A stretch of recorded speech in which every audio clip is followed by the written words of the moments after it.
Hello, hello, hello, everybody. Welcome. I'm so excited. We're finally actually streaming. This has been months in the making.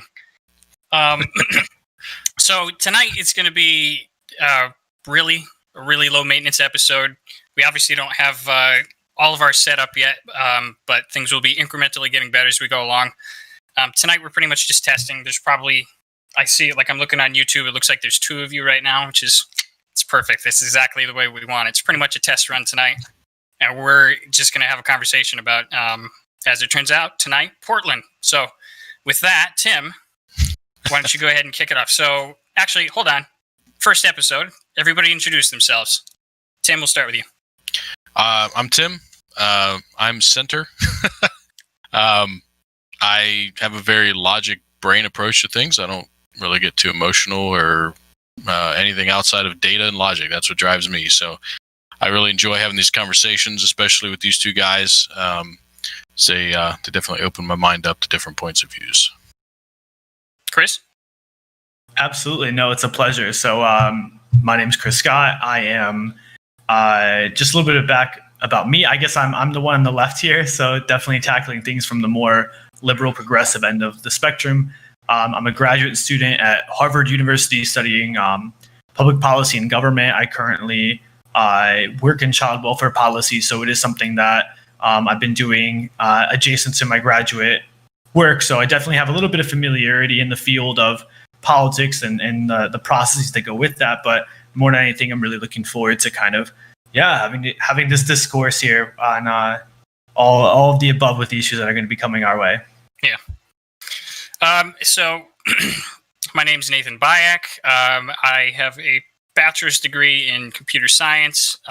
For the past couple of years, I've been doing a deep dive on cultural issues. I've been sort of immersed in the right wing, you could call it a cesspool, I suppose, of cultural commentators. And I thought it'd be really important to bring together multiple points of view in a single podcast so that we could, have a conversation that nobody else is having. Because all of the cultural commentators that I've seen, where they make, some are better than others is for reaching across the aisle, but you don't actually ever have people who legitimately believe the viewpoints they're talking about and are actually talking to each other.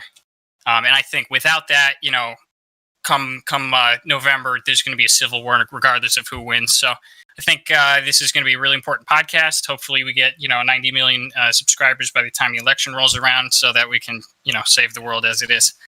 So with that, Tim, go ahead and kick us off. What do you know about what's going on in Portland and Seattle, and let's say with the protests and or / riots, generally speaking? Yeah, definitely. I mean, as you can see, I know a lot. I'm sitting here in the middle of these protests. So I know they're happening. I can't watch the news. I can't read all these articles all the time because I get so annoyed with how biased they are, either left or right. There's always bias. And so I get frustrated at not getting the truth and the data. And so what I know is generally, when you're going to find this out when we do these podcasts, generally I'm going to know very high level types of things you would expect the common person to know. But I don't know a lot of the details and the ins and outs. And so I'm be excited to learn those things from you guys and kind of hopefully change my view a little bit here and there. As far as Portland goes, I know they've been having protests for I think it's like 50 days now. Yeah, it's something over 60, like that. 60 plus. Yeah, so a long time, every day protests. There's significant violence that's been happening in them. There's been some deaths. The mayor is kind of supporting it. So he's been in the protests and involved. He's been telling the federal officers to stay out, which they haven't recently. And so, generally, I think the protests are peaceful, and then, on occasion they get out of control and they turn violent. I think there's probably a small portion of people that are out there being violent, doing all of the things, and most of them probably aren't even really supportive of the cause. They're just out there to cause issues, in my opinion. Right? I don't have any the violent people, right? Right, the violent people, yes, of course.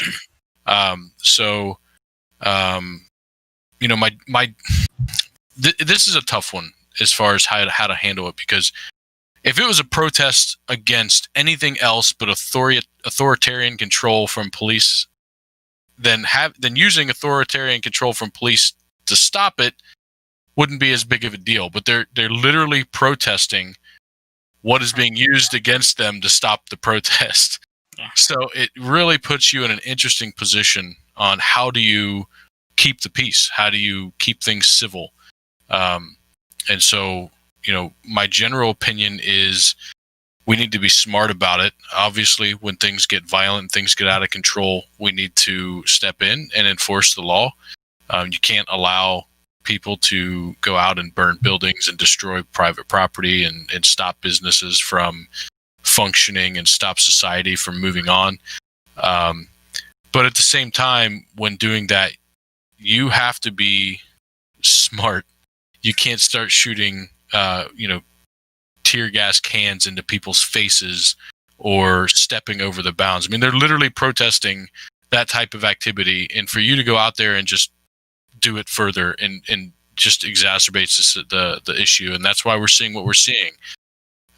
So generally, yay, I'm happy people are protesting. I do think we need some change in our police system, not just from a racial standpoint, although that's a huge thing, but just in general. I personally have been at the wrong side of a bad day police officer or whatever. I know they're just people, and if they have a bad day, they take it out on you maybe. But that needs to change. They need to have more accountability, in my opinion. And so those changes need to happen. So in general, I do support the background of the protests, but 100% do not support any violence. All right. Fair enough. All right. So I'll take it from there. So I'll be the guy kind of representing the whole right-wing perspective on things. I'm not religious myself, but I grew up religious, and I can definitely speak for what the conservative Christians are thinking about. And I can also talk a lot about what the conservative / libertarians are thinking about, because that's kind of what I am. So with regards to these protests, so George Floyd was killed through an instance of police brutality, right? Everybody agrees on that. And actually all of the people in my right-wing cesspool of cultural commentators, every single one of them agrees that was incredibly malicious. It was painful to watch, and nobody disagrees that this person should be charged and go to jail, which was the starting point, right? So originally, everybody thought that this was going to be sort of like a moment of cultural unity, where we could all kind of agree, this shouldn't happen. What can we do to stop this? What are some rational solutions? And I believe Trump even passed. Well, yeah, I think he passed some legislation on police reform, and I don't remember exactly what was in it, but apparently not enough. Something about making it so you can't use a chokehold, I think, was the large part. But that was a small component of it. I remember that was a part of it, but there was a whole bunch more. So immediately, though, following that, the protests, which were largely peaceful, which is something that you hear a lot, ended up escalating often and in various places to rioting, right? Very often and in a lot of different places, mostly in major cities. And I understand that you can't blame a whole movement for the actions of, a subset of the people. But, at the same time, like if this was happening and it were right-wing people, the military would get called in. It would be the absolute end of the world. Like just imagine if right-wing protesters were rioting, burning buildings down, had killed 28 people over the course of the entire thing. Like regardless of the fact that 90% of the other right-wing people weren't involved in it, I think there's probably a little bit of a double standard there. But so for what actually happened, so the riots have sort of continued under the cover of the protests, right? So I will 100% acknowledge, and the entire right that I'm aware of acknowledges and celebrates the right to peacefully protest. Like 100%, they're down for it. I have not heard or seen one person speak out against the right to peaceably assemble. Like that's because we genuinely believe, as you will have seen in Michigan with the anti-lockdown protests, we believe in protest and we support your right to do it. The problem is that in the past couple months, the failure to distinguish between there's a general failure to distinguish between the protesters and the rioters when it's politically convenient. So, for example, every article that I've come across that's really just kind of like made my blood boil was an article written about how the police are targeting protesters. And they will always say that. They will never say the police are targeting rioters, which is way more accurate, right? Because if the police are going in, generally speaking, in every instance that I've seen, that includes these articles that have been written about it, they're going in against protesters, right? People who are either out past curfew or who are actively hurling objects towards the police or who are in some sort of violation of some sort of whatever it is. So in that sense, you know, the media coverage has been incredibly biased on that. So I'm not sure how much more to say about this, but I mean, the right is obviously very fed up with the violence, right? It would be very accurate to say that the peaceful protests and the cause of police reform has been vastly overshadowed by the violence, especially in Portland and Seattle.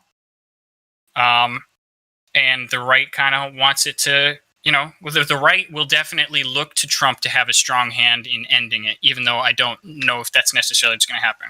Now, before I pass it over to Chris, I just want to talk about Portland specifically. So there are federal agents deployed. One of the flashpoints in the past week has been, or a couple of weeks, has been that Trump deployed federal agents to Portland, and this was seen as oppression of the highest order. There's articles, I believe, they might be op-eds, but there's articles out there where this is, you know, it's fascism, right? Fascism is here. And it turns out that's not the case. So he deployed them to, after a federal courthouse was attacked, he deployed them to hold the federal courthouse and not much more, right? So in defense of the courthouse, they've arrested, I believe it's 2 individuals. And that was a massive flashpoint also, because that was the story was that unmarked feds in an unmarked car took a man away in an unmarked car, right? And this was supposed to be, you know, the Gestapo, right? This was supposed to be, you know, stormtroopers taking people away and they'll never be seen again. But this guy was taken off the street, questioned, and then let go when they found out that he didn't do the thing that they thought he did. And this became a massive flashpoint. So I guess that's all I'll say for now. I'll let Chris say his bit. All right, cool. Yeah. No, I think there's actually a lot more than we agree on. I mean, as we've talked about this before, like there's going to be more than we agree on because we all want the same thing at the end of the day. Right. I think that's what we're going to find out from this podcast, though, is that although the media on both sides make it seem like we are arch rivals and nemesis, left, right, and anyone that's not on either side, the reality is we all have 95% similarity in belief, and we have some minor differences that are easy to understand if you sit down and listen to the other side and look at their point of view. You don't have to agree with them, but you can understand where they're coming from. And I think that's why we all agreed to do this podcast, is to try and... Sorry to interrupt you, Chris, but I thought that was an important thing to say. Of course. No, I definitely appreciate the interjection. And just as a preface, I realize I'm looking away from the camera a lot. I promise I'm not. It's all right. We're going to fix it all. We're going to get this all set up in the future. It's going to be a little bit more you're good. I just want to make sure you know I'm not playing RuneScape on my phone or something. I love you're not? No, I have articles up and I take some notes, so I just wanted to make sure I'm being conscious of some stuff. So he's taking notes and we're drinking alcohol. I think we're sponsored by Guinness over here. So hey, I got a Guinness cup. You can't see it because it glares in the light, but I got some Woodford Reserve. Anyone wants some? Nice. Okay, so this is basically the perception of the left, and I would say honestly, not just the left, but there's the progressive perception of this, and just overall left of center and beyond are relatively pretty much in solidarity on this. So I'll leave it at that. So just in perception of kind of the events, I mean, both of you laid it out perfectly. So I think where I'm at right now, just going kind of last in the sequence for today's podcast, I'm going to touch upon some of the things you already said and the perceptions, and versus just retelling the whole story. So really what the left is perceiving some of the serious events is the unmarked police cars that were confirmed by DHS. So the Department of Homeland Security came out and said, yes, we have deployed 100 U.S. Marshals that are unmarked. These are things that we know are happening. We know that there was these videos that I think really have resonated with myself and others, that, you have like a wall of moms just coming out to be, it's a political statement, right? Like, it's meant to be provocative. It's meant to be, but they're basically like, here's a wall of moms coming out to a protest, and they got tear gas, like pregnant moms, like, and I get it. I get the anecdotal nature of this. I get but just the act of it is egregious. And seeing countless stories after stories of protesters or rioters being tear gas, being shot bullets at, these things have become non-lethal really bullets, concerning. Right? Rubber bullets. So it's been really concerning. And I think where we see it from, or where I see it from, is it's not an isolated incident at this point. This has become there's a trend from this current administration of using force, of using violence. That's the perception. So, for instance, Lafayette Square, where the president goes to the cathedral before curfew had occurred, and then plows open I'm going to use some provocative words, but plows open like the protesters, tear gassing people to go take a photo op at a church, to now seeing Portland, where we're now, so sequence number 2, we're seeing some violence here. We're seeing on both ends, but nonetheless, I believe there's this sense of police are not meant to be using force, or at least are not meant to be unmarked. And finally, there is what really has ignited this side of the aisle again is this notion of coming out of the Attorney Barr's office, or Attorney General Barr's office, that this could be utilized in other cities as well, such as Chicago or Philadelphia. And now you have the Pennsylvania district attorney coming out and saying, like, we will arrest federal agents. And it's like, it's just wild, right? Like, I acknowledge how crazy everything sounds, but that's the perception. I'll leave 2 more notions that I think are really important to understand philosophically how we're seeing things. Nathan, I know you mentioned that, like, this is if the right had done this, or if, like, I don't know, some other extreme cause, it would be met with violence, potentially by police, or we'd expect that, right? I have to disagree. I was more talking about the public perception of the thing. Got it. So, for example, like if what it would look like if, say, the leftists are rallying, mostly peaceful, and are burning stuff down on the side, versus if the right had done that. Can you imagine what the articles would have been like? Because the articles right now are just generally kind of like making it seem like, oh, they're mostly peaceful. It just so happens like a building burned down, like 1 or 2 buildings burned down, but it's mostly peaceful, right? That would not be anywhere if it was the right wing.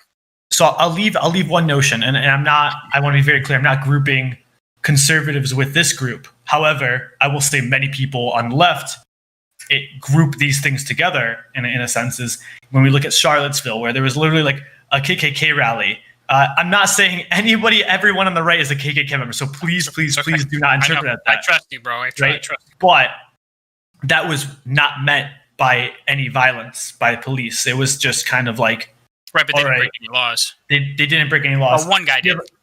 One guy did. You have incidents of what's it called? This is going a little bit more historical, so please give me the benefit of taking something historically, but just pulling out like the bombing of Tulsa, Oklahoma, where like literally a city just decided to bomb the black community because they were doing better than them, and nothing happened. There was no consequences to that, not that I'm aware of. to the people that kind of literally took World War I planes and flew them over the neighborhood. I'm not grouping the right with this, but I'm just saying there's other instances where violence have occurred, and maybe that's the perception of this side of the aisle. It's like there hasn't been met in the same regard. I'm going to say one more thing, Sure. because I think this is an important philosophical notion.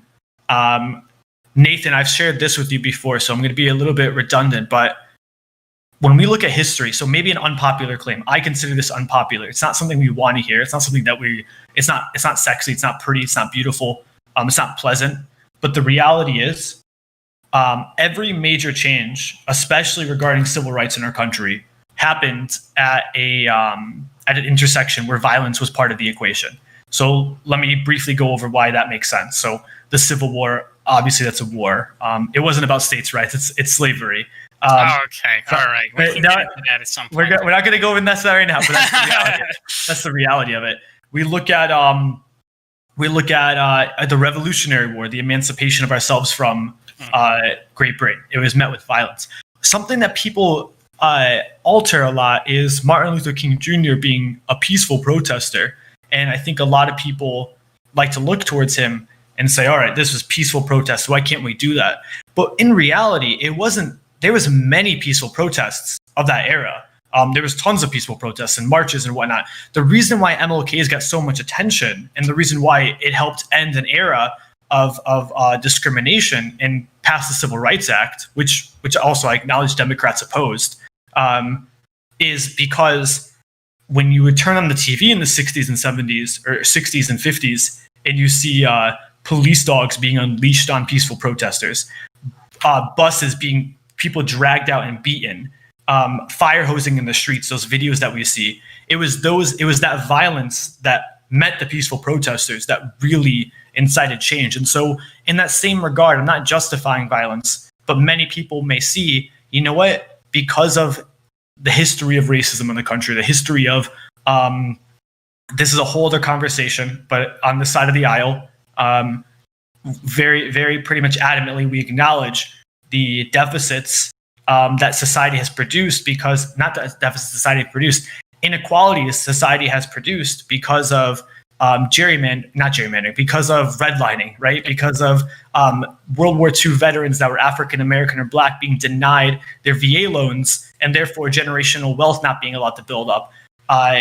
All of that has played into today, and then to see things like the president retweet a video of a guy shouting white power, right? Like the president has said, I didn't watch the video, all right? But nonetheless, when you see that, it becomes justifiable that when no one wants violence, maybe violence is what's getting changed on. Maybe that's right now the reality is community policing programs are now being implemented across the country.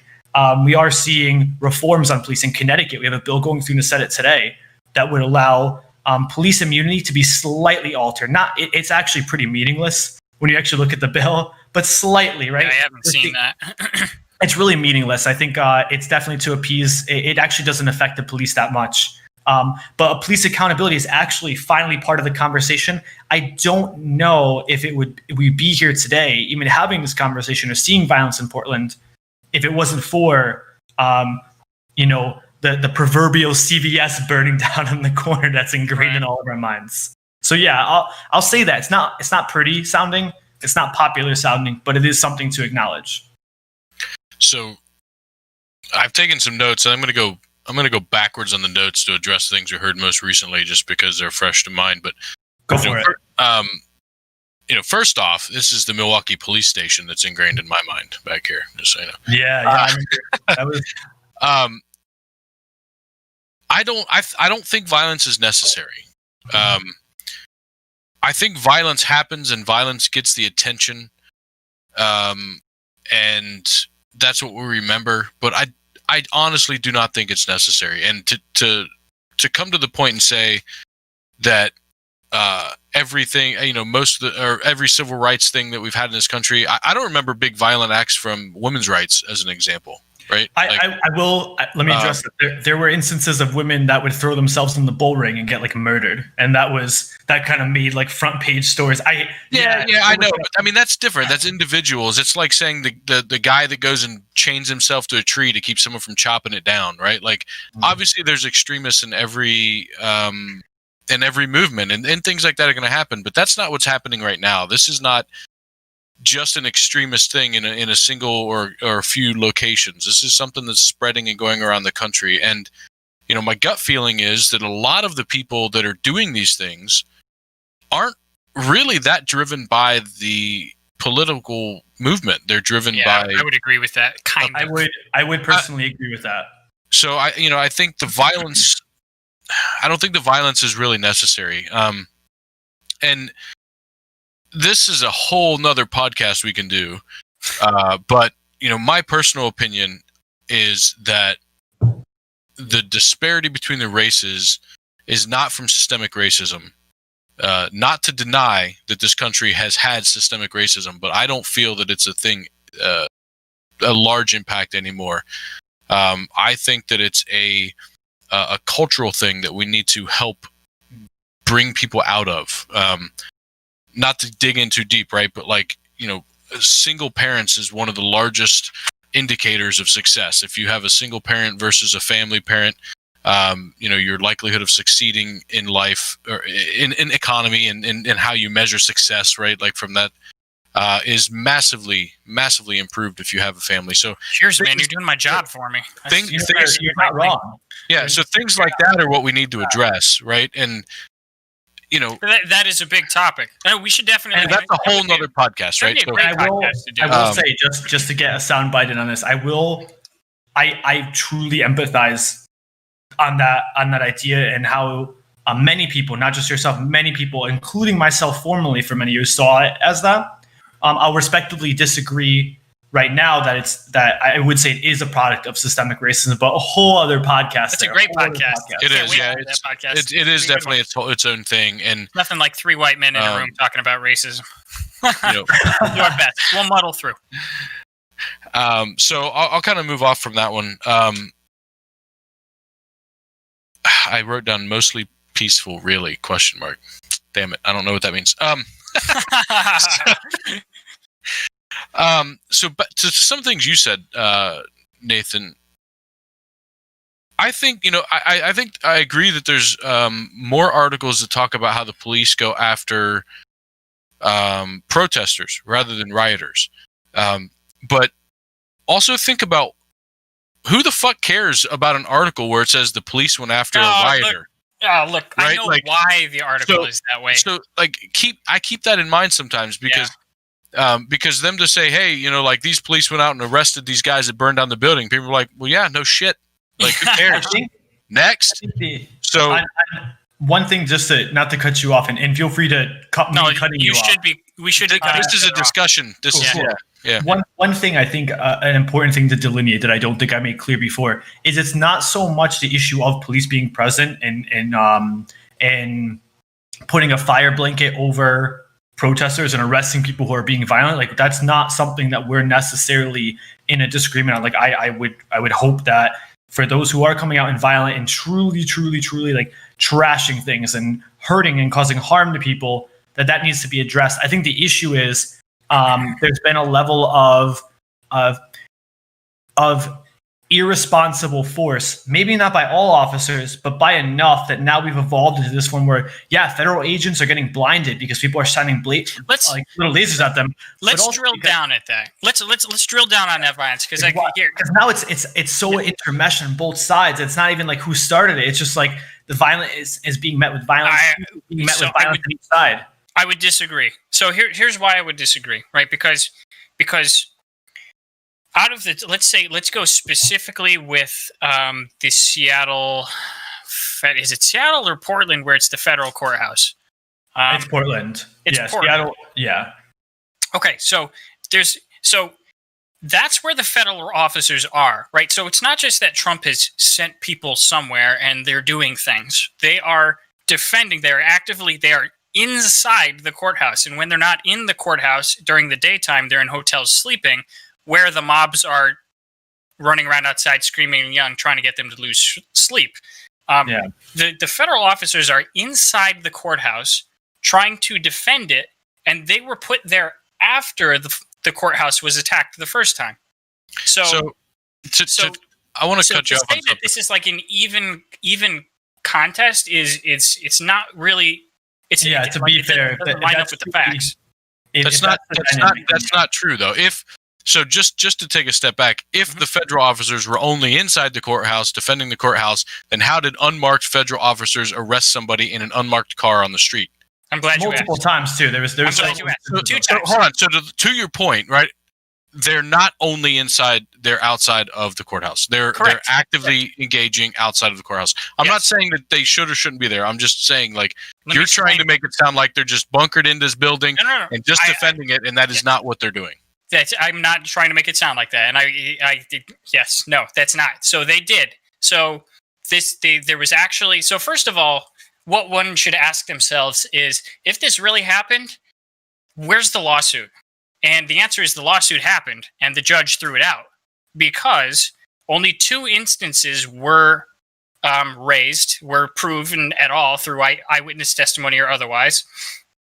Of those instances, they were within their rights. There's one instance that I actually can't speak to. I just know that the judge threw it out, and I know about one of the incidents. And one of the incidents, the guy was suspected of being one of the guys that was shooting the high-powered lasers into the federal officers' eyes.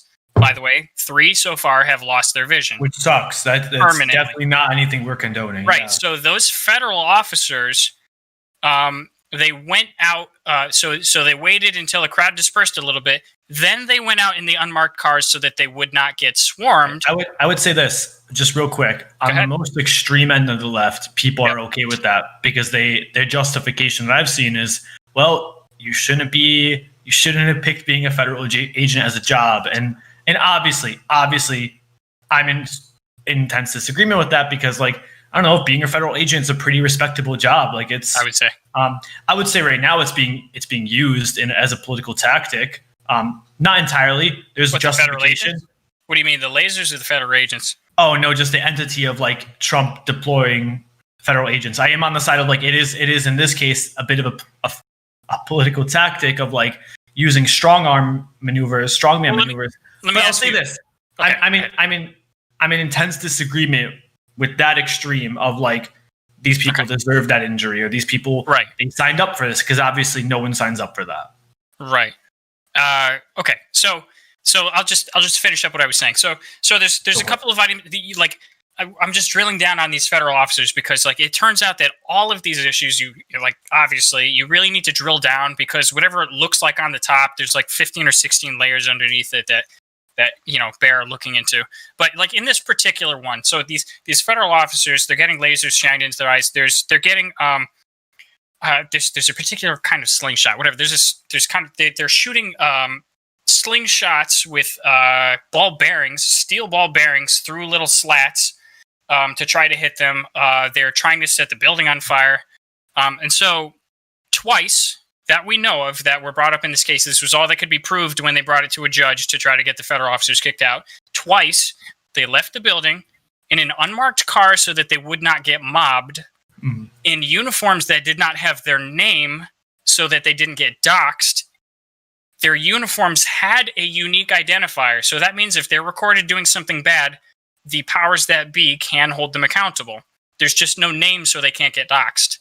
They picked up the individual, and they didn't question him on the spot because the mob was around them. They put him in the car, brought him to the courthouse, and when they found out that he didn't have the laser on him and they couldn't prove anything, they let him go.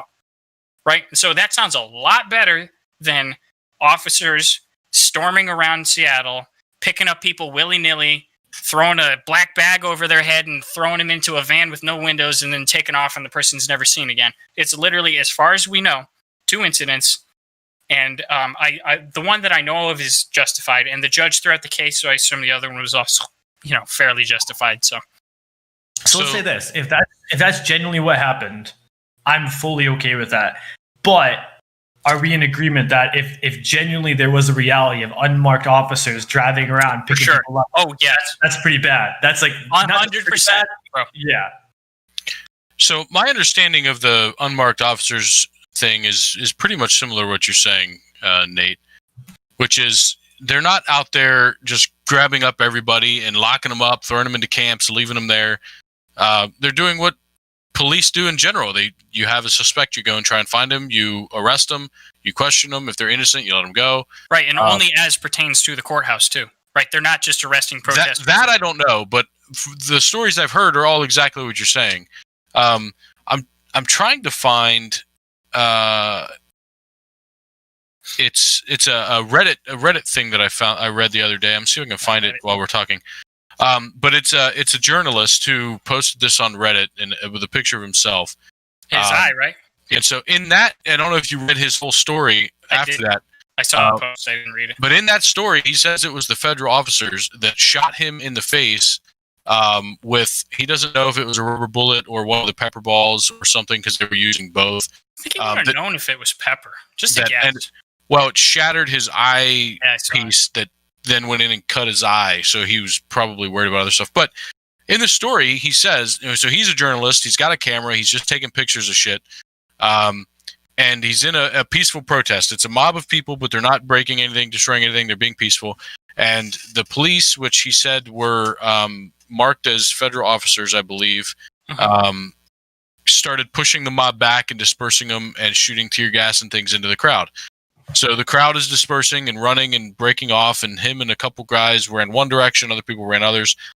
And then I can't remember if he dropped something or whatever, but he had to stop for some reason. He ended up ducking behind a car, and when he stood up, the police were right there and started shooting more stuff, and he ran behind a tree, and he poked his head around the tree to see and make sure that, you know, he was clear to keep going again, and that's when he got popped in the face with this thing. So I don't think that the guy was like trying to shoot him in the face necessarily, but no, I wouldn't. I don't, like Chris, you don't think he was trying to shoot him in the face, right? But the point being there is, you know, if it was a group of people and they were being peaceful and they weren't breaking anything, they weren't mobbing anything, they weren't blocking, standing in the middle of a highway, you know, whatever. Right. Why does that level of force need to be used? Now, an argument I hear a lot is, well, they were breaking curfew. Is that really the type of country I want to live in, that as soon as I break curfew, I get shot in the face with a rubber bullet or I get tear gassed? Yeah, I think that's not the appropriate initial response, in my opinion. All right, go ahead, Chris. I'll let you. I totally agree. I think curfew is an unconstitutional idea, because I believe that we have the right to protest regardless. We have the right to peaceful protest regardless. Like if I want to go gather a group of 5,000 people and walk across from Washington, D.C. at 2:45 in the morning, I should be able to do that. However, I'll say this too. I did, while we were talking, I did browse through, and I'll say this: Snopes, I think, is usually a website, as I would say, is. I'm going to tell you, they're a little left wing, buddy. I'm going to say that as apolitical as they like to market, because the right wing's always full of shit. Yeah, well, right? No, they do tend to cater towards, not explicitly, but I would say the left wing uses them more. However, they do back up, Nathan, what you just said, that the police officers really? Did have an identifying portion to them, yep. But they were avoiding being doxxed. And so therefore, and they said the only account that we have of a person being just arrested right away is the one that you were explaining, where the video on Twitter went viral, but that was the same person that was released. And so yeah, right. there is evidence to say that, yes, it's pretty terrifying to see the photos of unmarked officers or just police, but there is something that could connect them to something else. Why is that terrifying? I see unmarked police cars all the time. Yeah. I think it's just the notion of the images of people being like kidnapped, and really I think that's like where like being kidnapped by unmarked people or whatever. But obviously that's not the case. It's just, no, you're right. It is right. I'm going to go out and look. I'm going to say it's not the extreme, at least. I think you're the victim of the silo of information at this point. Like we all are. Like, like my feed is all conservative things. I just think mine is both. Right, exactly. And when I say we all are, I mean generally the polarized Americans. But like in this particular case, you got like I just feel like your compatriots are not. They're not interested. In roles. They're not interested in drilling down on that stuff. Like, look, like all you had to do was there was a press conference. You just had to all you had to do was listen to that press conference, and the guy who's in charge of this stuff said everything that I said. He said they all have unique identifiers. This is why we put them out there. We put them out there after the riots happened. You know what I mean? Like this stuff, it's a click away. And I'm not disparaging you. I'm just saying it's. No, you're right. And it's so interesting that our information is so siloed. You know, it's like this stuff is so easy and so plain, but you can't get your eyes on it unless you're right wing like me. I will say this though. I totally agree. I am also going to agree with the other notion though. It's like the reality is that being past curfew should not constitute being tear gassed. Let me talk about that. Yeah. So I agree and I disagree. So at first, when I heard about that, I was like, "Wait a second, curfew? That doesn't sound very American." And then, as I was looking into it a little bit more, so the reason why the person who is on the side of law and order is okay with the curfew is because the protests, both metaphorically and literally, are being used as a screen for the riots, right? So that the protesters, who may very well have good intentions and just want to protest until 3:00 in the morning, are surrounding the individuals who are throwing bricks. So I'm gonna do a triple whammy here. I'm gonna address all three of your points at once, because we were talking about the level of force used, the fact that a curfew is used, and then you mentioned the wall of moms earlier. So all of this stuff is related. It looks horrible. It is a massive optics loss for law and order when a wall of moms gets tear gassed, or a journalist gets shot in the eye, or curfews are imposed and then strictly enforced. And this all comes down to those wall of moms. There were bricks flying from the crowd behind them, hitting federal agents. Straight up, that's not speculation. That actually happened. Mm-hmm. That wall of moms. Even let's say they had the best of intentions and they all were moms and they weren't activists. All right, I've seen a lot of conspiracy theories. Best of intentions, wall of moms. They're just here to make a point. There were bricks flying out of the crowd behind them. There were frozen water bottles being thrown at the cops in front of them, and so they dispersed the crowd. And that's not something that I love protests. I've led protests. I know you invited me to protests. I invited you to a protest. Did you think I was going to come? I did. We had a good turnout. It went viral, dude. It was great. But anyways, I never heard of it go that viral. I went. It had a good 90,000 views on NBC in Connecticut. But yeah. I looked into it. I would not have. If I showed up to a march and saw that occurring, I would leave. That's maybe I'm a you're a principled individual. Maybe I'm a little bit more centric or principled than in that dynamic than other people of my peers, but I would not. Now, again, it's the hard part here is, I'll say this too. It's reached this point of right now where we are, where it's just a cesspool of contention, because if now it's not. Let's just say, for your benefit of the doubt, rioters began this, right? Rioters were the first individuals to throw the brick and smash the thing and burn the house and all that. That's problematic. And so police came in to quell that. It's now evolved where now you see the mayor, who literally opposed rioters, accidentally getting tear gassed. That's pretty bad. Seeing the wall of moms getting tear gassed, even with the bricks flying. It's now reached this point where people are now showing up who would have never been part of this in the first place, because they are seeing these accounts, whether they're legitimate or not, whether it's their news feed or regardless. There's now people coming in, and I'll say this: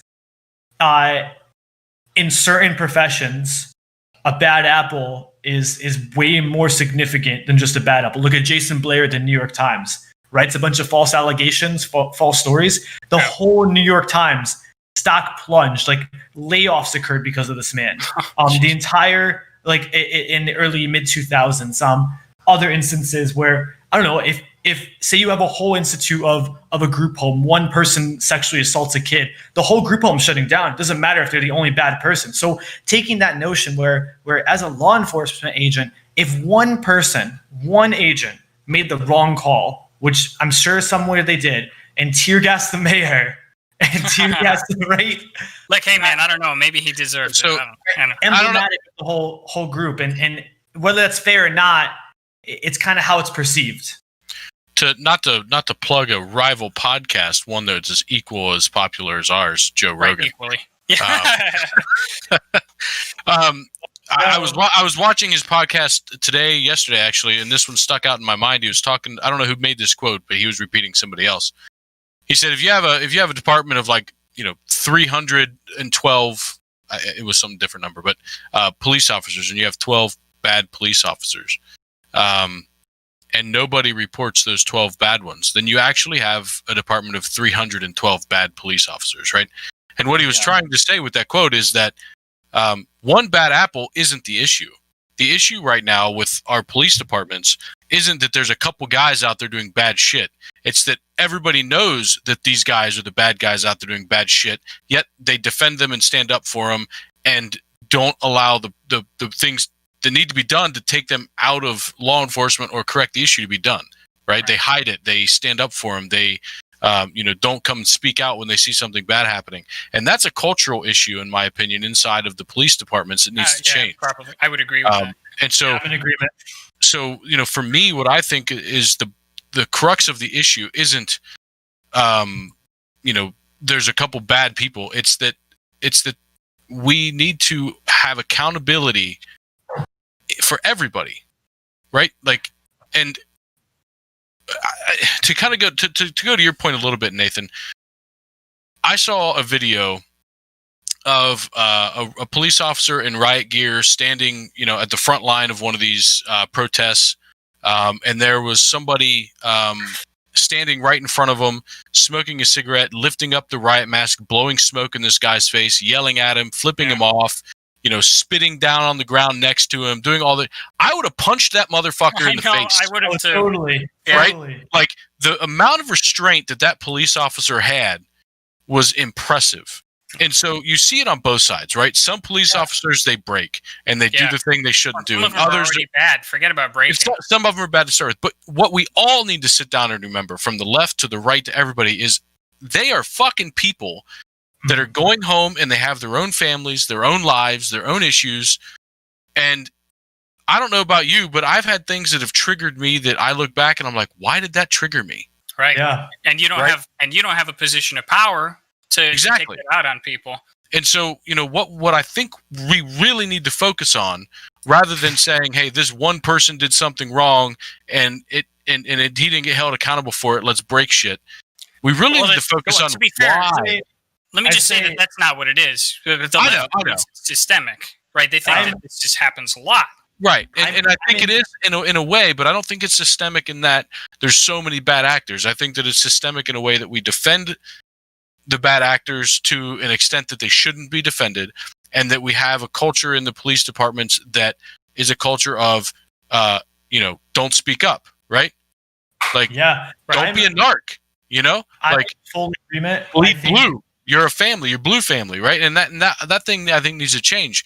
But I think what we really need to do, rather than not, I know defund the police is a whole topic. I thought you were going to get into this. Yeah, go ahead. Just say it real quick. My feeling of defund the police is, remove some of the response. It's not like disband the police. It's pull some money back, pull some of the responsibility back, and put money into other things. That's what I think it should mean. Not that that's what everybody means by it, but that's what it mostly means, I'd say. Go ahead. But what I think we should do, let me finish the thought, because I don't actually want to talk about defund the police. What I actually think we should do is put more time and money and effort into training, into making sure that these officers are prepared for the shit that they have to deal with. I have a good friend who's a police officer, and through all of this, he's been doing it for many years. He's thinking of just quitting. He's like, I don't want to do this shit anymore. And he's a great guy. He told me a story of he pulled over. I can't remember if he did it or I think it was him that pulled over this lady. Happened to be a black lady, but it doesn't matter the color. And pulled her over for not having a child in a car seat. And in talking with her, or whatever, finds out that she can't afford one, right? And rather than sitting there and writing her a ticket, doing whatever, he drives her to Walmart and buys her a damn car seat. Right? That's awesome. There's amazing people out there in the police departments. We don't hear those stories as much because they're not sensational. They're not viral. They're not viral. Well, I mean, that one would be a little bit, I think, but that's not how the media works. Negativity is more viral than positivity, unfortunately. Mm-hmm. And so we're all latching onto that stuff. I'd say I'll back off. No, that was really beautiful, and I'm in full agreement with everything you said. Right, like full agreement. I'll give the caveat that somebody on the left, like the very extreme of the left, not myself, would say we're being apologetic to police. I disagree with that, but I want to just throw it out there that it is something that somebody that is in the very extreme of this would say. Can you elaborate on that? Just explain why they would say that. Well, it kind of comes down to the next point. It's like the institutional police itself that we're in agreement with. It's like if 12 bad police officers are protected by 1,000, you have 1,012 officers. And so that needs to be reformed. And that's where I totally agree. Trainings could be implemented. Trainings, reform, ways to have true accountability and training that isn't just done by peers within the police force, but like that's where community policing comes in. That's where community responses come in, because police do have training, right? They have so much training. Well, they actually don't. They don't have shit for training. They get trained. Well, they get trained about, I think it's on average 3 hours a year. Yeah. One thing I'll acknowledge on that, I'll say is the United States is unique. I'm going to say two things, and I'm going to make it each brief. The United States is unique in the notion that we don't require. This is a can of worms. This is like Pandora's box. So please, like, we'll get into it next time. Don't let this go down the education route of like whether or not degree matters. Yeah. But police officers in the United States are not required to have a bachelor's degree in criminal justice or criminology or any form where other countries require bachelor's degrees in policing. Adjacent to that, I'll say one more thing. When I say defund the police, I realize I'm also not the norm. The norm is like, let's literally obliterate the police. I'll say this. That's the extreme. That's the extreme. I do think that is the extreme. I think you are actually the norm. I'll say the norm is. So my friend, I won't call her out because I know she's still publishing this right now, has been doing research at Yale on New Britain and Connecticut. I'm so smart. I have friends at Yale. He is at Yale. I started at community college. You know what I mean? Like Harvard sounds bougie, but I remember sitting at Tungus and rocking out in community college. So you know what I mean? So I don't say that as this I know better than thou type thing. But anyways, she's doing research on New Britain and has been going through like historical records. New Britain's a city in Connecticut, by the way, people. Yeah, New Britain city in Connecticut. And it's really interesting. I think New Britain actually speaks to a lot of, I would assume you can actually take New Britain and transplant the study on a lot of other places. Every year for like 30 years through the 1900s, the 20th century, you saw this notion of the police coming out and saying, we're underfunded. If you want to feel safe in your neighborhood, you need to fund us more. We need more officers. We need better gear. And this is also comes at the same time that civil forfeiture starts becoming implemented.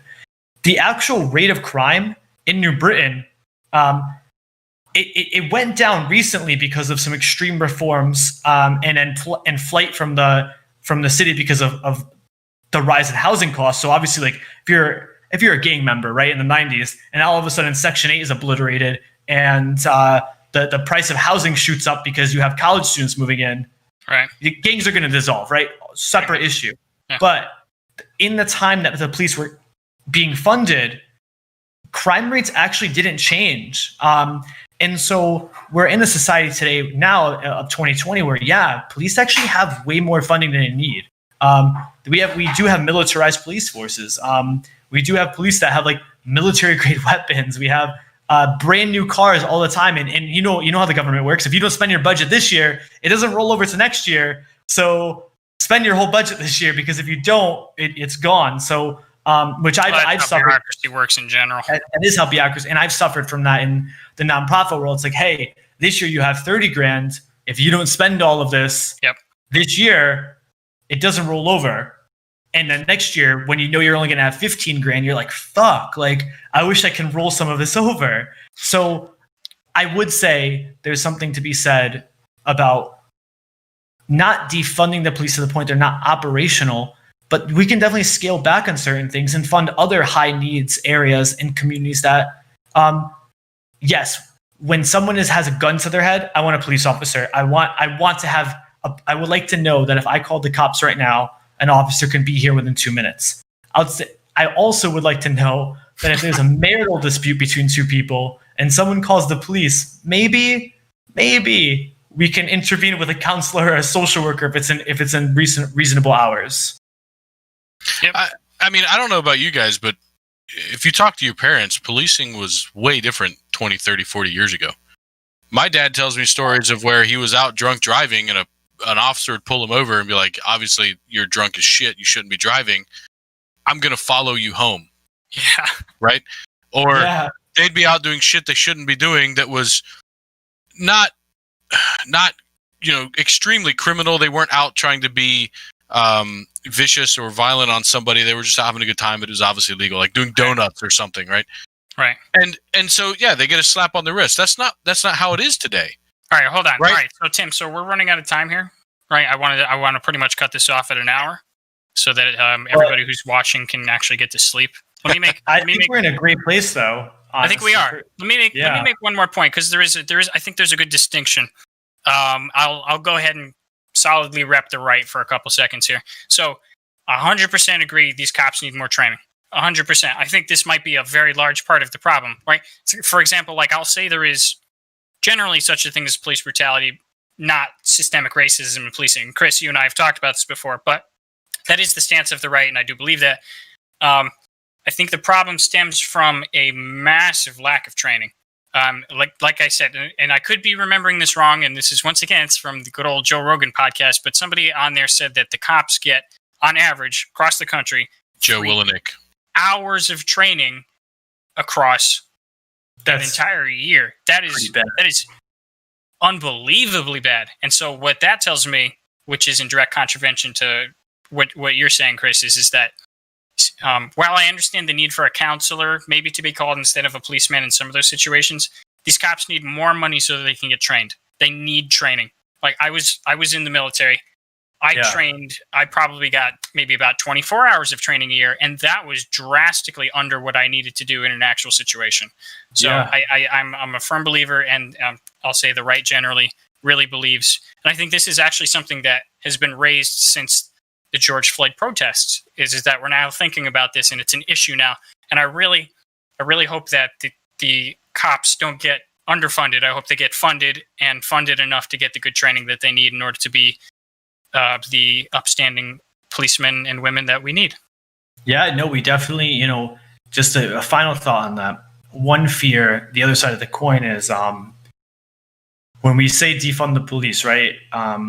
If you interpret that, it's not how I interpret this, but if you were to interpret that as, reducing salaries or not providing opportunities for training that are compensated, you run a serious risk of another side of corruption. If you look at other countries like Russia, like where bribe culture is serious, like China, it's really a problem. It's the way you do it. It's not even a problem. It is the system. It's literally the system. There's actually, it's accounted for. It's like 20% of this 20% of government exchanges in the 90s in Russia were bribery. Yeah. How crazy is that, right? So we run that risk, and so I think it is important to pay officials and pay police officers and firefighters and state legislatures at that. That's a whole other side. Like, people should be paid adequately, because otherwise you run the risk of a level of corruption.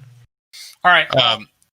Let me give it 2 minutes. I know people got to go and we got this, but one thing I recommend, this is to your point, Nathan, if you guys have not watched it on Joe Rogan, I think it's Joe Willenick, but I know Jocko Willenick. Yeah. That's, I think, the podcast you're talking about. He has some really, really good points to make about the police and some of the issues that he sees. We'll throw a link in afterwards. We'll also put some other links, by the way, while I'm thinking about it. We're going to put a couple links on some of the major articles that we're talking about during this. We didn't specifically reference anything, but we have some good ones that we'd like you to take a look at. Yeah. And so I think that's a really good one to get some good insight on that. Personally, I agree with you guys. I think better training for the police, better pay, get better people in the police departments, right? Like, as an example, when I was in high school, I was thinking about being a police officer. I spent 2 years in my high school career as a junior cop. I forget the name of the program now, but anyway, I spent 2 or 3 days a week in the evenings and afternoons riding with them, doing ride-alongs, doing training, doing all kinds of courses work and stuff. And I ended up deciding not to be a cop for a couple reasons. One, I felt like the risk reward wasn't there. I'm going to put my life at risk, and I ain't going to make shit, right? I instead went and became an engineer, right? Like, it just didn't make sense for me on that aspect. But the main thing, the biggest reason, was because I saw the young police officers being exactly what I wanted to be, being out there, being nice to people, trying to help people. And I saw all the old police officers just saying fuck it and doing whatever, and being rude and mean and hating everybody. The divorce rate in being a police officer is extremely high. Domestic violence. Yeah, but like exactly. 50% right now. And it's because they deal with the asshole of the world all day long. One of those older guys, I asked him about it. He told me, he said to my face, he said, look, man, he's like, we either are hated or we're hated. He said, we didn't get there fast enough, or they don't want us there in the first place, right? And he said, all day long, you're dealing with the assholes of the world, and it just jades you, right? You need training. You need time off. You need a better situation that our cops aren't getting right now, right? And so, I think we really need to improve that. And I think that goes along with why people say there's systemic racism.